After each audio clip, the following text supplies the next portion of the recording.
காடு போட்டாலும் எங்கேயும் போகக்கூடாது, நின்ன இடத்துல நிற்கணும். சரிங்களா?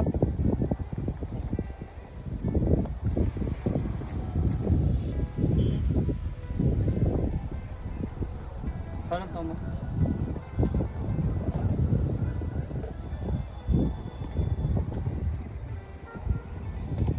இப்போல்லாம் எல்லாரும் சொல்கிறாங்க 8 வயசு குதிரை 10 வயசு குதிரை தான் வாங்குங்கோ, அப்போ தான் உங்களுக்கு செட் ஆகும், எல்லாம் ட்ரெயின் ஆகிருக்கும். அப்படியெல்லாம் ஒன்றும் இல்லை. நம்ம எப்படி ட்ரெயின் பண்ணி வச்சுக்கிறோமோ அதை பொறுத்து தான் இருக்குது.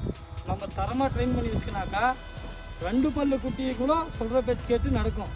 நம்ம ட்ரெயின் பண்ணுறது தான் இருக்குது. எல்லாமே நம்ம கையில் தான் இருக்குது. சரிங்களா?